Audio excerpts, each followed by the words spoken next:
on many actions. You know about Migingo, you know about the chicken in Narok County on their border with Tanzania, and now this particular issue, Mr. Speaker, that involves now human beings. You know, Mr. Speaker, it may reflect as a situation as when they first went for the fish, we kept quiet. Subsequently, they burnt our chicken. Majority Leader, let me guide you. The comments you're supposed to make should be attributable to the statement made pursuant to Standing Order 53-1, not the statement made pursuant to Standing Order 52-1. And that's why when Senator Boni veered off to make his comments on that particular statement, I had to stop him. And I believe he was guided on what to do in the event that he wants the Senate to contribute to that motion. So also restrict yourself to the statements under 53-1.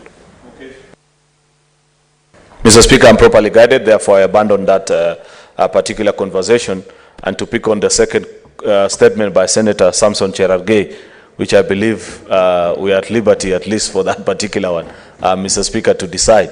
And you know that the number of these companies that are doing this kind of business, Mr. Speaker, is predominantly Mr. Speaker. And we know for a fact that 99.9% of these companies are not locally owned.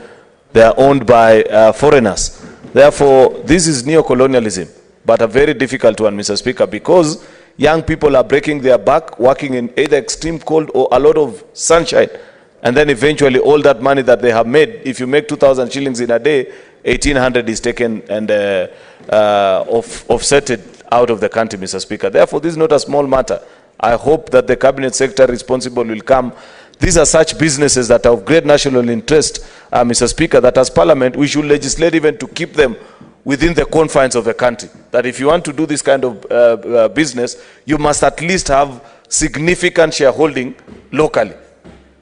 And therefore, Mr. Speaker, I hope that we will get to the bottom of this matter and ensure that people stop taking advantage of our young boys and girls plying the border business. I thank you. Senator Manzo. Thank you, Mr. Speaker. Mr. Speaker, I would like to make comments on the Week of Youth, Mr. Speaker, as done by Senator Elsie. And Mr. Speaker, the issue of youth, which is now being celebrated all over the world, is a very critical issue, and I like that. Senator Manzo, again, restrict your comments to the statement made pursuant to Standing Order 53. The statement by Senator AC was made pursuant to Standing Order 52. My apologies, Mr. Speaker. Then the next statement I'm dealing with is one by Senator Beatrice Ogola.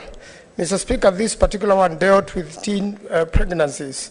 And again, it's a very sensitive issue in the country. Mr. Speaker, there are rising cases in the counties of teen pregnancies whereby families are attempting to resolve the matter other than letting it go to court or other than letting the police handle such cases, whereby in a lot of situations amounts to abuse of people under the age of 18, and the law is very serious about it to protect them.